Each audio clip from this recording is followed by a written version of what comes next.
Welcome to All the Things They Don't Want You to Talk About podcast. This podcast will explore all the subjects that make the insecure squirm in their seats. Religion, politics, local and national, the Constitution of the United States, and the wheel of love and hate, to just name a few. Stay with us as we use our freedom of speech to delve into the good and the bad. If this podcast is not for you, feel free to find another one. Without any further ado, here comes All the Things They Don't Want You to Talk About podcast.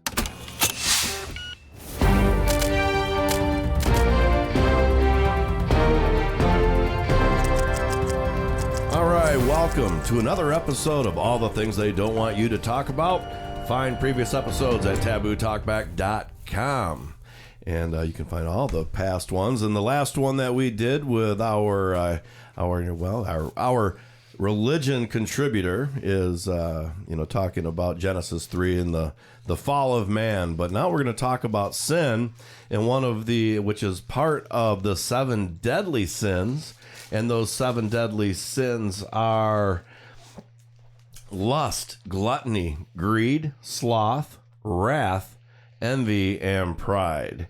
And we were just talking to Milan before we started here, and he said he's got 2 more to add, but we're gonna wait on those for a little while, and we're gonna bring those out to make sure you stick around and listen. And as of course, Amanda Jones is here in the studio. Also, good day to you, Amanda, and good day to you, Milan. Good day. Good day to you as well. So 7 deadly sins: lust, gluttony, greed, sloth, wrath, envy, pride.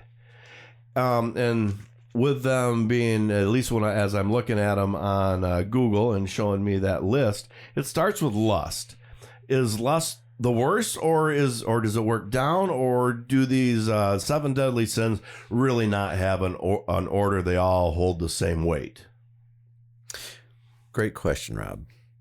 When I was growing up, I would have thought the 7 deadly sins were sex, drugs, and rock and roll. Yes. And I find it interesting that we define sin in so many different ways, and too many times we think that sin is certain behaviors or actions.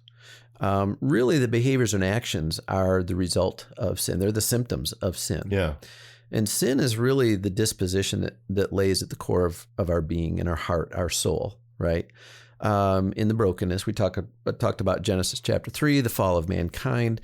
There was a certain brokenness that took place when Adam and Eve chose to rebel against God, rather than continuing to just fall completely and utterly innocent under his grace. They chose to take upon themselves the responsibility of making the choices about what is right and wrong, taking their own destiny into their own hands. And in so doing, we took on a responsibility that didn't belong to us. I think the core of sin is really, it's selfishness. It's self-centeredness. It's rather than putting our focus completely, our trust completely in the hands of our Creator, God, we decide to take that upon ourselves. And then these 7 deadly sins are the ways that has a tendency to manifest itself. Does that make sense? Kind of, sort of. I mean, there's a lot there to unpack. But why are these chosen as the 7 deadly sins? Well, we said sex, drugs, and rock and roll. Well, actually, lust kind of goes with the sex part. Yeah. And is that lust just as a woman would have for a man, or a man would have for a woman, or now is it all included in the whole spectrum of genders and different people you can have sex with in this day and age? Well, lust is not necessarily just sexual. Lust is a desire for power, a desire for to have a certain thing for yourself. I mean, we can lust after all kinds of different things. Does that make sense? Mm-hmm. I'll say I bought a lawn tractor. I didn't lust after it. I needed it. But once I saw it, I wanted it really bad. And I always had to have the most expensive. It had to be the biggest one. Is that lustful, or? I think there's certain cars I've lusted after. Yeah, I think. Now, it obviously manifests itself very clearly in our desire, our attraction for another person. Yeah. And that's probably the most common place. Yeah, that's what I would think. That, yeah. right. Yeah. But even at the core of that, it's a desire for something. Something that's not yours does not necessarily belong to us. Of course, that can, envy. Can you lust for something that is yours? I mean, if you, your wife, I mean, or your girlfriend, I mean. Yes, if it's an inappropriate desire for that thing. Okay. I think that's a whole different conversation. Yeah, I'm stepping carefully into that answer. Yeah. Well, you almost think it's a lack of control of somebody. Like maybe Control that's the over, difference between. Yeah. I've got to have it at all costs. It doesn't matter what it takes to get it. A twisted desire. Right. Yeah. Where you need to have some sort of self-control.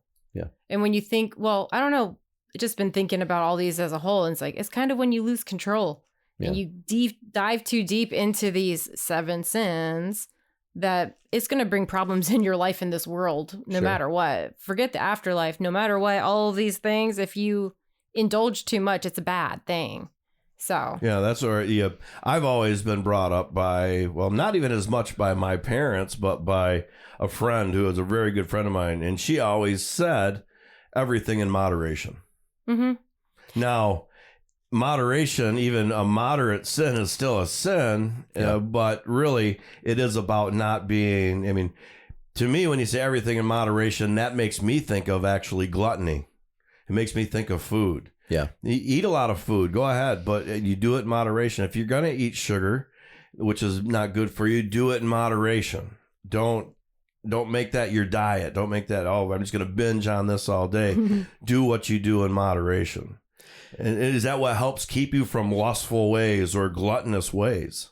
Well, again, I think that comes back to how do you view sin? If sin is certain behaviors, then moderation may be a way to kind of work around that. And I would say that falls more in line with just simple wisdom.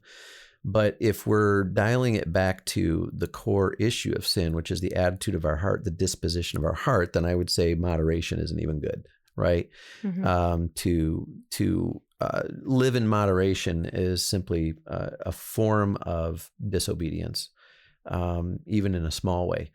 So again, this goes back to why God's grace is so important, because at the end of the day, every one of us, by God's standard of holiness, is a dirty, rotten sinner. Yeah. And that doesn't sound nice because I know that I try not to hurt people. I try not to, when you look at those sins, I try not to even use the word pride and say I'm proud of my children, because that is pride. Right. I have pride in my high school back in the day. Well, is that a sin? Well, okay, so that's a great question. We have different names, we'll cover the same ideas. For example, love, right? I love pizza and I love my wife. Well, those are two very different kinds of love. Mm-hmm. And you can be lustful with both of those too. I mean, with both of those too, right? Yeah, absolutely. And in the same way, pride has different, I don't think the kind of pride in your school is a bad thing, or pride in your community. But I don't, that's not the same kind of pride as the sort of pride that allows me to put myself above God and other people. That's a different thing. So I think that comes back to semantics about what exactly you mean when you're talking about pride. I've wrestled with that one for a long time as one of the 7 deadly sins. Is pride. And when you look at some of the movements, the LGBTQ movement, that they are a pride movement. Yeah. And is there a fine line? Is that sinful, being a pride movement, and that's a pride movement that revolves around their sexuality? Well, again, I would say what makes pride sinful is that I'm putting myself above God or others. That putting myself up, elevating myself, and if, basically saying, God, I don't care what you think about sexuality, this is what I think, at that point, yes, I think that's a very, very dangerous, sinful place to be. Enough said on that subject. Greed. Greed is, I think we see that certainly in the nature of all of our politics, almost all of our, excuse me. I think there are certainly some politicians that aren't in it for the wealth, not in it for the power. But you're supposed to go into politics and get in, do your thing, and get out. Not be a career politician, because the longer you're there, the more apt you are to corruption, I believe. I think a lot of people go in there with pure hearts and want to make some changes, and then find out about the Washington machine and how it works. And then next thing you know, they're in it. Next thing you know, they're making decisions based on money. They're making decisions based on being reelected. Maybe not the best decision for the country or their district or their area, but they're making it on, I want to be reelected. Yeah. Because to me, there's the two biggest things that nobody wants to lose once they have it is their money and their power. Yeah. And money doesn't always buy power, but power doesn't necessarily get you money, but money typically, if you use it right, will get you power. Yeah. Yeah, they definitely work hand in hand. Greed, I think, is this desire to hoard. It's all about me. I want this, that, the other thing, and I want to have these things for myself. So it's that hoarding mentality. And again, it's putting yourself in front of God or others, as if, your desires and passions and the things that you can have control over are more important. Well, and you mentioned hoarding for a second. That I think in a lot of ways, hoarding is a mental disease. Sure. But does that necessarily make it a sin? Because they are trying to get everything they can and just stocking it away. But at some point, I think it can become a mental disease where you just have to keep doing it. Right? And it's not necessarily about having those possessions. It's about getting something every day. It's about feeling good. Oh, the UPS man stopped by and brought me another package. Right. And that's like the high point of some people's day. But it takes away from, the core tenets, I guess, of loving yourself. Maybe, you're supposed to look at your body as a temple, stuff like that. So if you're feeding into your mental illness by hoarding and greedy things, you're not helping your own self, I guess. I don't know how I'm supposed to say that. But you're not doing yourself a favor by feeding into the OCD thoughts of hoarding or being greedy. You have to have that charity, and you have to take care of your mental health too. Well, in today's world of screens, there are so many more people that spend all that time alone. Yeah. And their only outlet to the world is their screen, and they reach out through that or not. But aloneness is good because it can allow you to find your thoughts and to work out some things. But too much aloneness can make you a serial killer. Well, I think part of what I'm thinking right now is we need to dial back another layer. We talked about layers of complexity and all of these kinds of things. And talk for a minute about the subtlety of sin, because I that's the part I think that we have a hard time wrapping our minds around. First of all, we as a society, for the most part, religious people at least acknowledge sin in some sort of, it exists, it is whatever it is. But by and large, as a society, we've rejected this idea that there is sin. It's just life. Right. This is just life. There's nothing wrong with me. There's something wrong with you, but there's nothing wrong with me. Right. And there's no, this sin thing is a religious concept. It's not real. But what we have to understand about sin is the subtle nature of it. And this is where it comes back to the voice of the serpent to Eve in the garden. There's this subtle nature. Eve is not able to really pull apart all of the implications of what is happening in this moment. And so she's given into a temptation.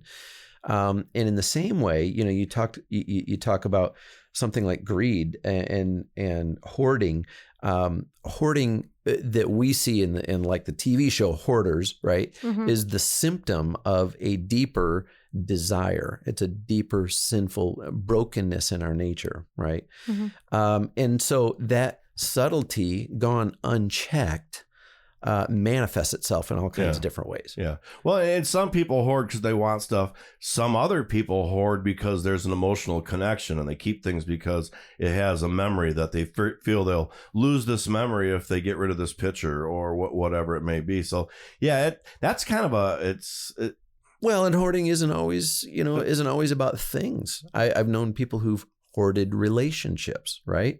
I want this, never even thought about that. I want this person to think of me this way. I want to have this place in their life, and I'm gonna keep that to myself. I think I went out with a relationship hoarder once. I do. We can hoard information. As a matter of fact, sometimes we can put up walls. We don't want anybody else to see us, but we want to know everything about them. We can be greedy. Oh, that's me. We can be greedy with all kinds of resources. I want to know what's going on out there, but I'm tired of anybody knowing what I'm doing.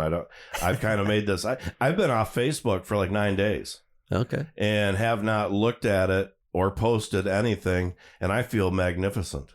And because when I first started, it was a few days before the assassination attempt.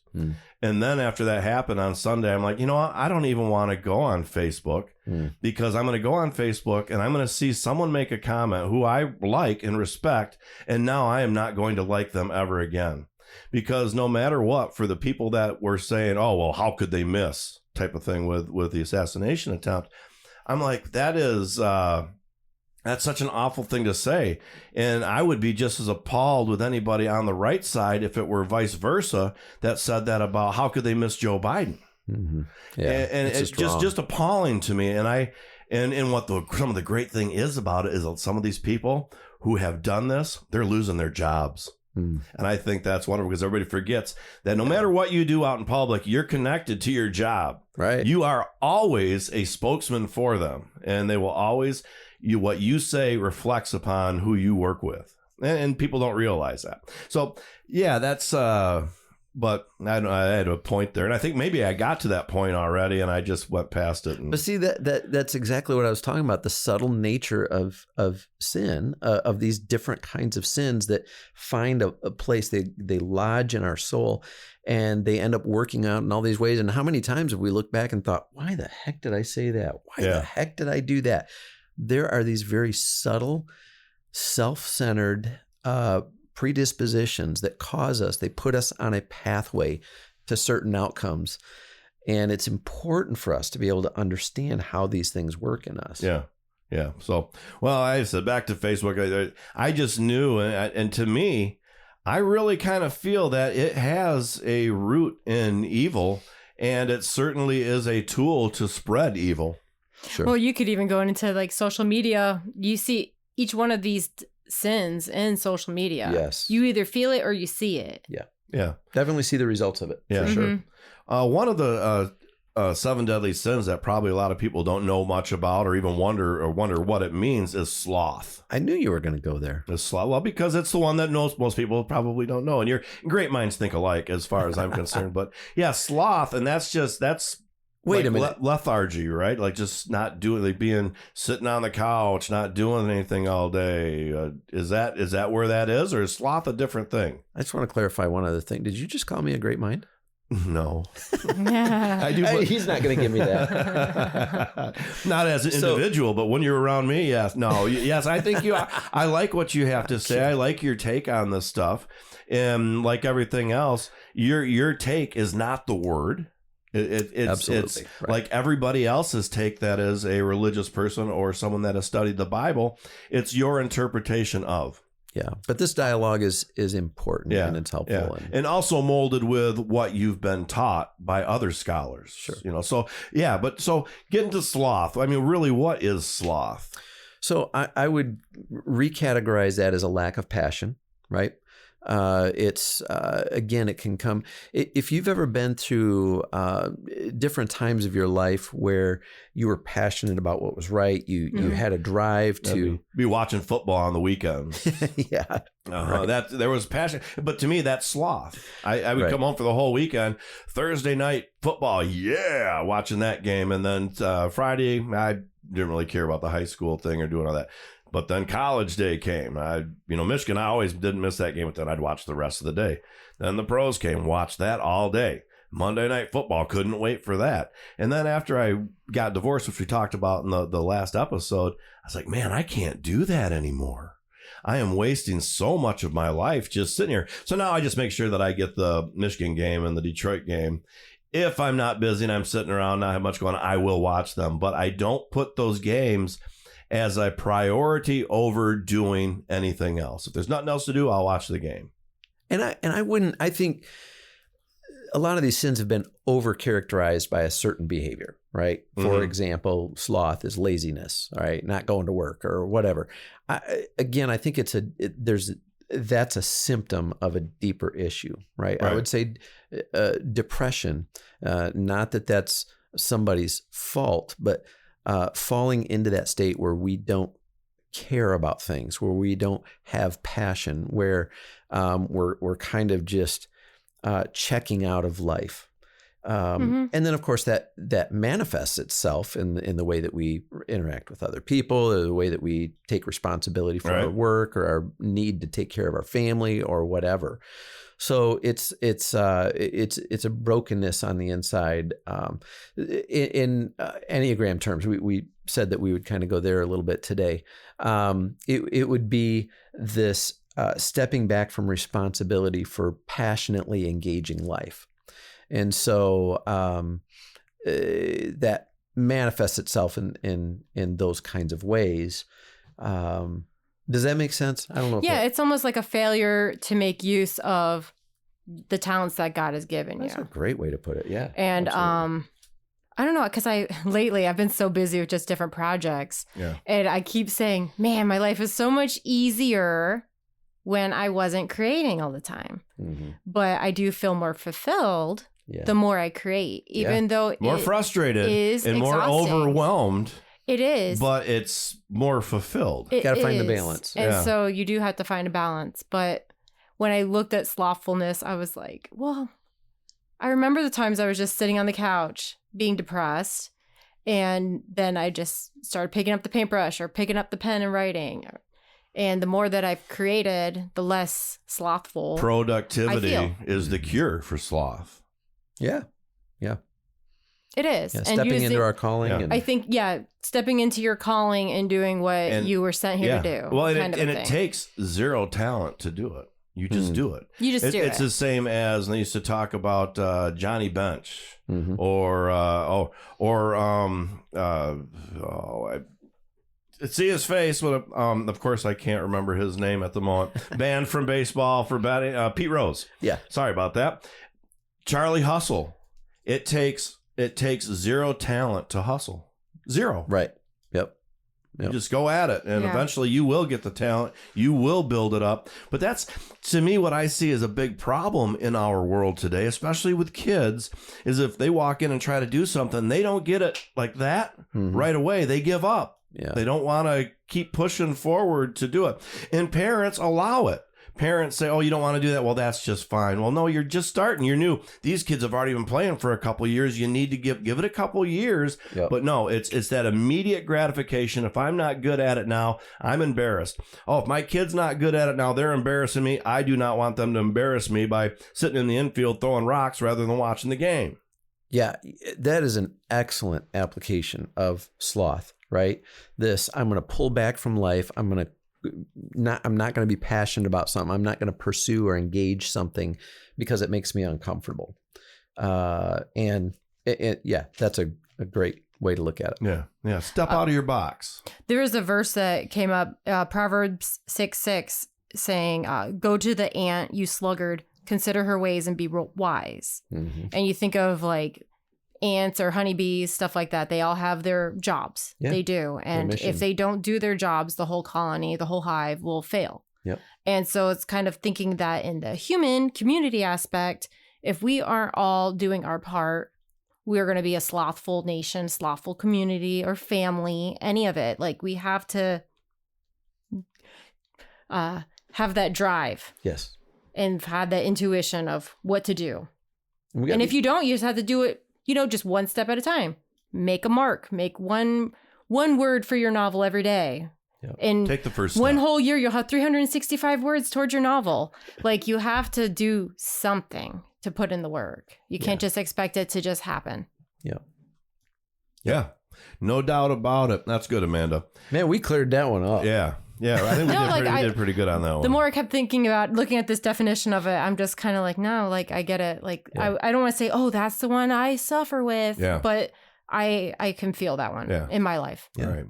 So the next one is certainly very common. And I think everybody at some point in their life certainly probably committed this sin because something has been done to you or you don't like what someone did. And what you want is to come back on them. And they call that wrath. Mm-hmm. What are you going to do to those that harm you? What are you going to do to those that you disagree with? And wrath is doing something about it in a negative way is how I would put it. What's your take on wrath? Yeah. Well, again, we're usurping God's position, God's authority, kind of making ourselves the God of our own destiny, right? Mm-hmm. I can repay others. There's a powerful scripture in Romans that says, do not take revenge, my friends, but leave room for God's wrath, it is mine to avenge. I will repay, says the Lord. He will take care of that. Now, it's kind of like I would never want someone else to punish one of my children for something they did, especially in my home. That would just be dead wrong, right? If somebody else whooped my child for something that they did, there'd be a problem. Yeah. And so for any of us, we are not to rule over one another. And that means that we are not to use our anger and our wrath to put other people in their place, verbally, physically, any of that kind of stuff. So exercising that kind of power against other people. It's a hard one. Driven by anger. Because revenge is incredibly powerful. And when you're wronged, I would say probably 99.9% of our world, everybody in it, even if you don't act upon it, you think it. Yeah. What am I going to do to get back at this person? That's why I learned that you sleep on things for a night before you go after. If someone does you wrong, give it a couple days before you formulate how you're going to approach it. Are you going to attack them? Or are you going to cower back and not do anything? Or are you going to find a way to be able to try to make your point that really doesn't hurt, but it does a little, you know, because you hurt me, I want to hurt you back. But being a Christian, not necessarily, or it makes it where you're supposed to turn the other cheek. It's almost impossible to do, it seems. Well, you're actually supposed to forgive. Well, in that part of turning the other cheek, maybe, because forgiveness maybe definitely. At the moment you say something to me I don't like, I don't retaliate, I just walk away. And at some point within the next day or two, hopefully I forgive you for what you've said. Yeah, it's almost like you have to go in there with that calmness and that patience to know that grace will come. Forgiveness comes with thought, I think, for about everybody. When you're wronged, the second you're wronged, I don't think that people are like, I forgive you. It takes some healing. It takes the 11 steps or whatever of going through your emotional process to finally where you say, I forgive you. Yeah. I don't maybe like you. I don't this, but I forgive you for what you said. The hurt that what you said hurt me. And that's my problem, not yours, actually. Yeah. What you said may be valid, maybe not, maybe mean, maybe nice, whatever. But what it did was hurt me. Yeah. And that's my feelings, not yours. And that's what happens with, I think, people, they take it on so personally, this person's attacking me. Well, you feel some kind of a way about it for a reason. Right. Think about that. What happened to you maybe past in your life that brought you to where what he said hurt you so bad? Where normally most normal, not normal people, but where most people would just say, oh, that was really inane, didn't mean anything. He was just being straightforward. It's a lot of people's unhealed wounds and traumas coming back at them. Sure. And you other people don't control your feelings. You're the one that controls your feelings. And a lot of people, well, you can go back to who blamed who for eating the apple. And you just have to, give grace to people when it's needed. And I think it's almost needed in every situation. You can find some kind of silver lining of grace. But sometimes you do have to just walk away and hope that it comes to you one day. It usually does. Usually, and sometimes it has to be dealt with. Well, I look at it as God can always punish somebody better than I ever can. Yeah. And maybe I don't know if that's the right way to look at it, but I have to just walk away from certain things. Yeah. Well, and more justly. Yeah. Right. And I'm very much a justice person. But I love things being brought to justice. That's the hard thing with God's forgiveness. Me as an individual, I don't see God condemning you or forgiving you. I don't see it. Mm-hmm. So that's where, I mean, our individual, our selfishness is, I want to see some ramifications for what this person did. Yeah. Where, as religion goes, we have to bide our time and know that he's going to take care of it someday. Yeah, and that faith is so important in that. I've just got to trust God that he sees, he knows, and it's not up to me to make sure that person gets paid back or set straight or whatever, but it's up to him. And certainly not if it's at a cost to you. I mean, if there's a way to not say get back at somebody, but to teach them that lesson that doesn't cost a piece of your soul, then I think it's probably a just thing to do. Yeah, it's rare though that we're really put in a place where we can correct that person, especially as effectively as God can. Yeah, because it's something that happens in our soul, not something that happens externally. Yeah. Well, we see that in politics these days. You can sit with somebody and tell them fact. This is all stuff coming from actually what your government has said and the reports that they put out, and they still won't believe it. Yeah. This is, and you see that certainly with right and left talking to a liberal, and you say, and they no, that's not true. Well, when you think about how things are aligned with mainstream media, CNN is definitely on the left. Well, you say, here's a report they did, and they're saying right now that what you're saying isn't true, and they still won't believe you. Yeah. Well, that might go into another deadly sin. Who knows? Yeah. Well, I mean, that's a lot of ego there too. If you're not willing to look at facts. Ego certainly could be a seven deadly sin. But you pride, think ego's probably dive a bit in each one of those things is a lot of ego, and you're not letting go of that ego and I guess submitting to the Lord, or however you would want to look at it. But I don't know. You can kind of see ego in every single one, even like gluttony, the greed. Like you're only thinking about yourself. You're not thinking about others. You're not even really thinking about yourself. If you're thinking your body is a temple. Can you find it in sloth though? Ego and sloth. You kind of have to not care about yourself or just to even care to be slothful. That's a word. Maybe you can look at it as you're not living up to your potential. You don't remember who you are. I don't think really any of us do. There aren't very many people on the face of the planet that live up to their potential. I don't know. Like growing up the way I did, that was always remember who you are.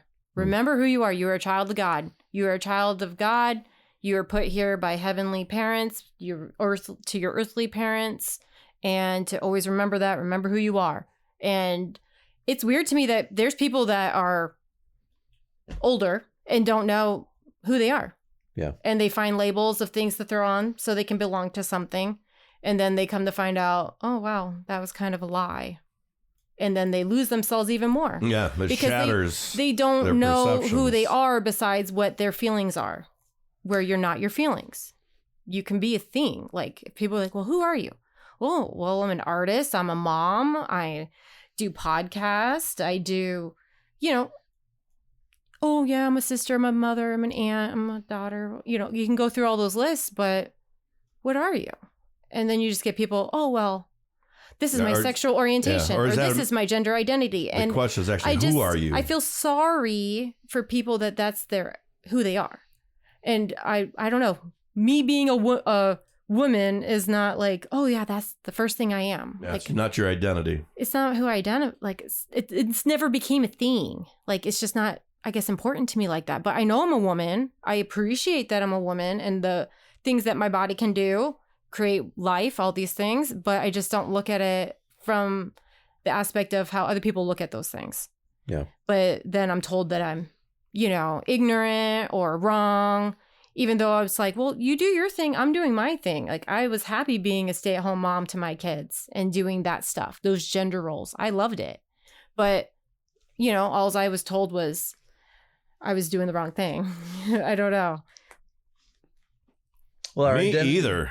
Our identity, our ego will definitely be shaped by these things in very subtle ways. That's the problem. It's the subtlety. It's the fact that these things are hanging out inside that we don't realize. Yeah. Well, we started Sloth a long time ago, and we kind of covered a lot of stuff, but I think it all falls within that. Sloth is a weird one because people don't understand it, but I think maybe we added a little light to that. Now, one of the other ones that I think is incredibly, and this one is certainly rooted in the 10 Commandments also, envy. Mm-hmm. Thou shalt not covet thy neighbor's. Back in the day, they say ass because they're talking about they don't covet their donkey, but don't covet their wife. Don't covet somebody else's possessions. Keeping up with the Joneses. Keeping up with the Joneses or the Kardashians. Everybody want to be a Kardashian? No. But you see the life and you see what the things that they have, and our simple nature of man wants to have those things too. If they can have it, so can I. Social media. Yeah. And I need it. Then it turns into I need it. And then when you don't get it, everything goes haywire. But I see, Milan, you have a wonderful marriage. I envy that. Is that wrong? Or should I do something about it and go find my own wonderful marriage? Well, if you want my wife, there's a problem with that. You're right. Right. And I don't think it's about wanting something like somebody else has, but it's wanting what they have. A lot of it too is rooted in just this desire, this dissatisfaction. To me, that is a sin of we're not really trusting God, so we begin to take our desire for other things into our own hands, right? One of the most powerful scriptures that is most often misquoted is when Paul says, and maybe you've heard this one before, I can do all things through Christ who gives me strength, mm-hmm. right? Yep. We've all heard that. And so, somebody like as short as me might say, well, God said I can do all things. I could play in the NBA. Right. Well, that's not what that's about. Right before that, Paul says, I have learned the secret of being content in any and every situation. I can do all things through Christ who gives me strength. So he's saying God has given him the strength to be able to self-manage the way he feels about life. And in that particular sense, he's talking about contentment. Contentment is a powerful force. And I think, just think of all the problems that we experience in the world because of a lack of contentment, a discontentment. I want mm-hmm. that. I see somebody has that. I want that. What if we weren't always wanting what other people have? Well, when you say content, now that can be bad too. I mean, not necessarily bad, but let's say I'm gonna go back to being married, and I was content with my marriage. Mm-hmm. I was good with it, but I was content with it, so I wasn't working on it. If contentment slides into sloth, yes. Right? Contentment, you can become so blasé because you're content with something. Yeah. But I think contentment is more about a deep, rich fulfillment, right? Mm-hmm. I feel fulfilled. It doesn't mean my life is perfect by any stretch, but I'm content with the life that God has given me, the things that he's entrusted to me. I don't have to have somebody else's stuff to be content or to see God's blessing in my life. Now, that should make me celebrate those things, steward those things well, enjoy those things and worship God with those things, not take them for granted. And that's what you're talking about, that sometimes contentment can lead to this taking it for granted, becoming slothful in it, and then going the other direction. Well, can it sometimes be a positive thing when you look at that, or envy, and say, I envy that, but that's a sin, but it pulls me out of sloth because it made me go out and work for that. I mean, that's got to have there has to be like an extremist level. Like, I think there's a certain level of things that are like, oh, well, that's a good goal to go towards, like having a family. But, and exactly their life. Well, I think that's where... I don't know about exactly, but you see someone they have a nice house, and maybe you don't. It's like, I envy that, but it also put the fire in my belly to go work my butt off to make that happen for myself. I mean, it could be turned into a positive, could it not? Sometime? Yeah, but I think when envy is really understood for what it is, it's not just I would like to have that, but then jealousy enters in, and I begin to have negative thoughts about that person, or even negative thoughts toward God, that God, you gave it to them, but you didn't give it to me. It's the negative stuff that flows out of Success breeds contempt. And I think that's a pretty good rule of thumb. Yeah. For sure. For me, kind of just what I'm getting out of this was I've been talking to my oldest daughter a bit about, what happened, blah, blah. And it came to the conclusion that loving their dad wasn't enough for him. He wanted more. He wanted the stuff on the grass is greener. If I had a wife that actually was working outside the home, we would have all these items. Yeah. And that's really kind of what it started to come down to, where he used to cherish me being at home, raising the kids. He would brag about it. And then it turned into, you're this, you're that. And loving him wasn't enough because he wanted all these things. We could be doing all these vacations. We could be have all these vehicles and all these campers, all these things we didn't need. Yeah. But I was very content with our simple life, having our farm, having our garden, having our kids, but it wasn't enough. Yeah. So I kind of think like you have that point where just loving somebody wasn't enough because you wanted all the other things that your friends and their wives that worked and the kids that went to daycare. Not that that's all bad. Some people have to do those things. Yep. But it became a problem where he wasn't content anymore. Yeah. Where he needed to be more. Some people get married for that. There's what we have together is way more than I have by myself. Rather than getting married for the love of that person, no matter what they have, they see it as, okay, now I can bring this in. This is part of, wow, what I've got and they've got. Boy, we sure have it all now. I found that a lot with my ex-boyfriend. I didn't know I was like this. Like I had my own home. I had my own car. I had a job. And he very much like was trying to latch on to that because he didn't have those things for himself. So you kind of have to look at it like, you got to protect yourself too from people that are looking for that status jump or whatever. Sure. Yeah. And status jump, definitely envy is involved in that. I want what they have. So how can I manipulate the situation, or how can I work myself in to get that thing that I want? Right. Because then he would say weird things like, look at all of our stuff. It's like, no, this is my stuff. You're a guest here. And yeah, I can kind of see that in few different spots in my life. Yeah. You ain't in until you bring your own lawnmower. Well, I think we've gone through. I think we've hit all the 7 deadly sins: lust, gluttony, greed, sloth, wrath, envy, pride. Now it's time to break out the 2 more that I think that we alluded to at the beginning. Because before we started, Milan said, "I've got 2 more I add to that list." So what are they? Yeah, well, and to be clear, there's no Bible verse that talks about the 7 deadly sins. These are things that human beings have come up with to kind of categorize. Construct of man. Yeah. Well, because it's a construct of man, that means that half the population doesn't have to follow it. It seems these days. Yeah, let's not go there. All right.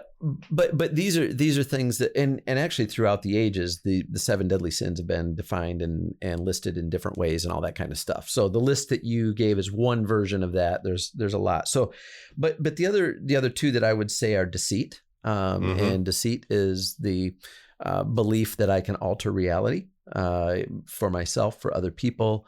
That's very prevalent today in this world. Yeah, especially I don't think I'm going to get much argument there. Like that. Yeah.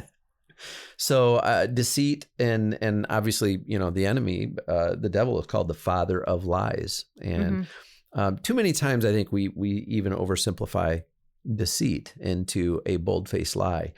Whereas deceit, we can deceive ourselves by not embracing, accepting, desiring the full truth. Right. Or I think people deceive themselves also by being liars. You tell the same lie so many times, it eventually becomes not the truth, but it eventually becomes accepted as the truth. Well, they'll believe that it's the truth because they've said it so many times. So they, in their heads, it's not a lie. Yeah. We've got to be people who deeply desire truth, and that requires humility on our part. Because it's a whole lot easier to manufacture a reality and then try to live by that and then peddle it and all of that than it is to dig and really understand truth and humbly admit that we need to to find that truth, and it's outside of us. It's not in us. It's outside of us. And then we can become part of it. Yeah. Can't be slothful in it, kind of a thing. Right. I don't think you don't even have to have a half a brain to question. Mm-hmm. And when you do question, that's where you'll find the deception. Yeah.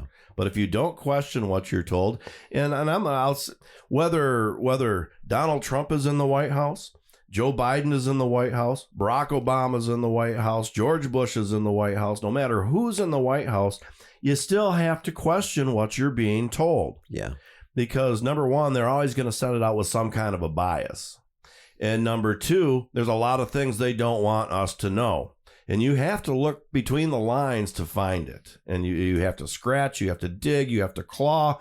And then you'll hear so many different conflicting reports that if you really want to be a free thinker, you have to take all of those reports and decipher yourself what's bull, what is maybe fact, or what seems kind of slippery in the middle, and kind of put it all together.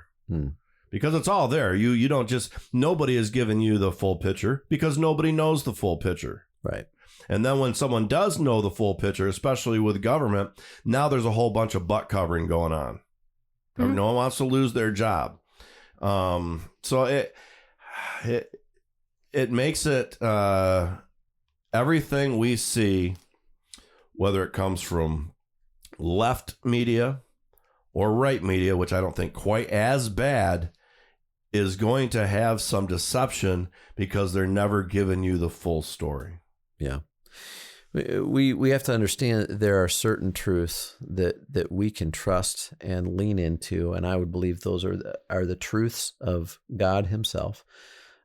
Anything under that is there's likely to be some deception involved, and that's really slippery stuff. We got to be really careful. It's almost like the messenger that you get the information from. You almost need to make sure that's a trusted source. And just doing this. Hey, and I'm not even a trusted source. Right. Right? I mean, all of us are given subtly to these different sins. And then it also makes you think, if you are a source where people get your information from you, you need to make sure that you're being honest and not deceitful. Yeah. Right. Well, and, doing like a podcast and stuff like this, we want to tell the truth, but we don't know everything. And sometimes through not knowing everything, that can be deceitful also.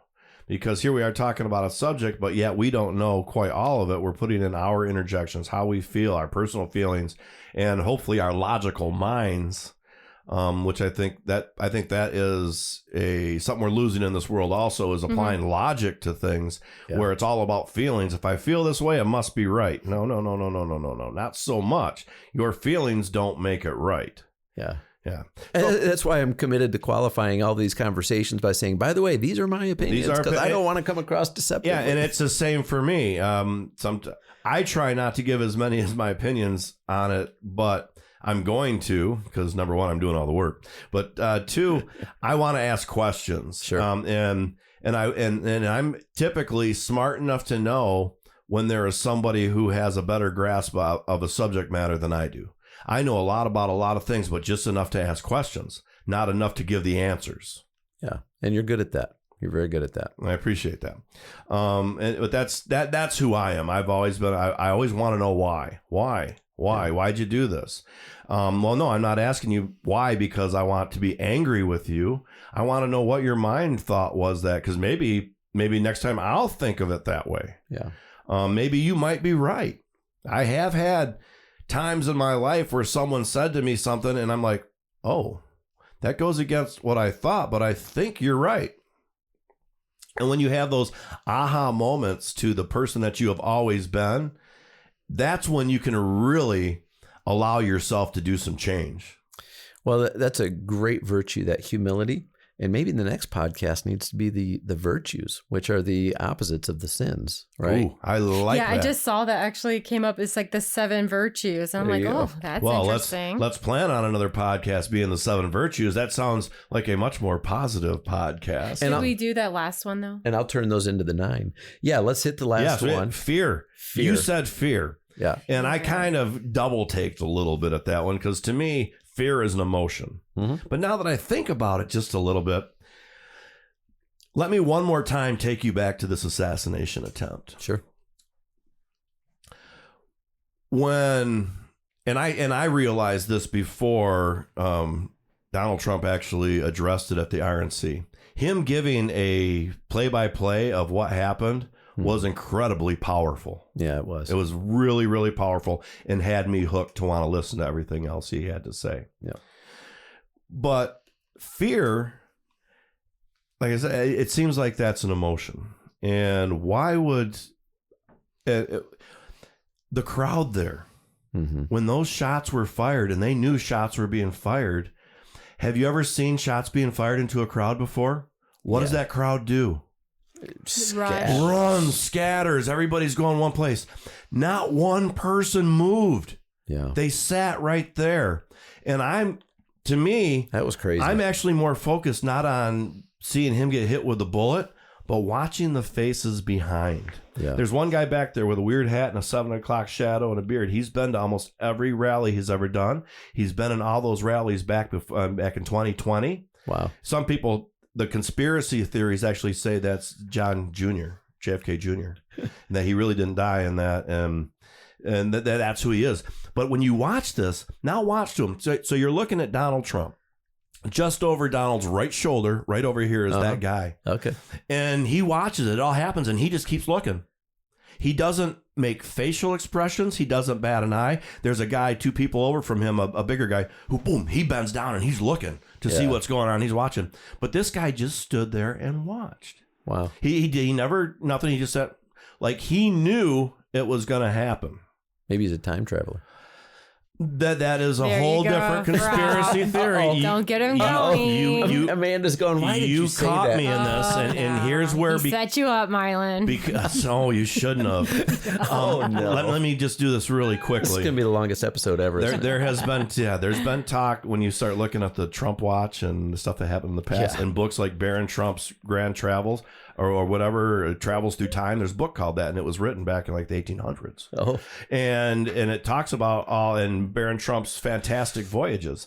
And there has been speculation that there has also been attempts on Donald Trump's life when he was in the White House, from above, from satellites. But because of their time traveling, they knew it was going to happen, and he wasn't there. Oh. Now, because of the time traveling, he knew at this one he was going to get shot. And he knew he was going to survive it. And he knew, because of the time travel, that it would propel him into the office. So he took that bullet for a reason. That's the real deep conspiracy theory about time travel on that one. Well, they would have to do something, because they should have never let him even go to the stage he shouldn't have been. Day. But I think by protocol. That's why when you actually think about this, and he knew it was going to happen, that almost makes everything make more sense. Sure. Because everything else is so out there. And how could there be such a breakdown that it actually makes it... If you can believe in it, in time travel, which I think a lot of the aliens that they see now in the capsules and stuff are actually people coming back, not necessarily aliens that are coming here. They're people coming back to watch us and make sure we don't blow this planet up, because they all hover around nuclear facilities. So if that doesn't bring you fear, I don't know what does. Yeah. Well, you're right. Fear is an emotion, but it is also a disposition, right? So I can, in a moment, I can experience fear. And actually fear isn't necessarily a bad thing. Fear of the hot stove when I was a child was a good thing. It kept me from sticking my hand up there and grabbing a hot pot off the stove. You only got to do it once if you don't listen to mom and dad. That's right. Mm-hmm. That's right. But when we live in fear rather than choosing faith, then that becomes a disposition that will warp the way that we make decisions and do things, and will create many, many problems for us. It becomes a sin. God offers us, I believe, a way out of that disposition through faith in Him. Yeah. But when we choose to live in that becomes a problem. And before we wrap it up, a lot of people talk about you need to fear God, but God is a God of love. Yeah. How do those two things work? I mean, if I know He loves me and that I can ask for forgiveness and He's going to give it, why do I have to be fearful of Him? Well, it's like electricity, right? I don't just go into the box in my house and start poking around with a screwdriver because I have a healthy fear of electricity. Sure. God is a powerful God. in The Lion, the Witch, and the Wardrobe, one of the children is asked about, oh boy, I wish I could remember exactly. It's such a good movie and a good time. Those are books I read before I seen the movie, but he asks, is God safe, or is Aslan safe? Mm-hmm. Oh no, but he's good, right? Electricity is good. It's powerful. It does so many things for us, but don't you dare take it for granted, right, or misjudge it, or abuse it, because it's powerful. Yeah. And in the same way, God is so good, but that goodness is destructive against evil. Isn't sometimes fear a little healthy, but it's all about overcoming it? It helps you survive. Yeah, absolutely. And then you get your life experiences through it. It produces respect when it's managed correctly, and fear not managed correctly produces a whole set of other problems that become very destructive. Sure. And that probably could be said for all of the 7 deadly sins. Sure. Is that they don't have to be a negative. It could be a negative on your life for a while. Yep. But we have the power, and God's given us that power to be able to change ourselves and to get out of those situations. Yeah, by God's grace, those things can all turn into virtues. Nice. Another subject of another podcast.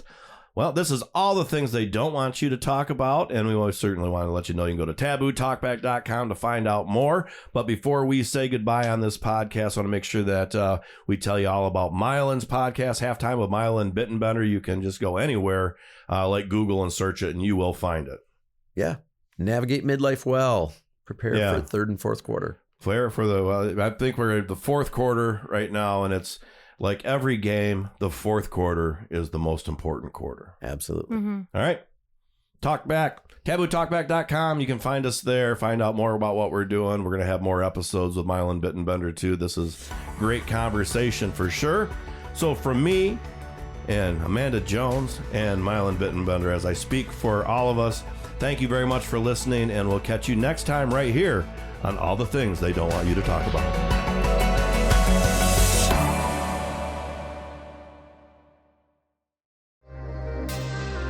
All the Things They Don't Want You to Talk About podcast is part of the Rob Byrd Moondog Podcast Network. Go to tabootalkback.com for more information. Copyright 2024.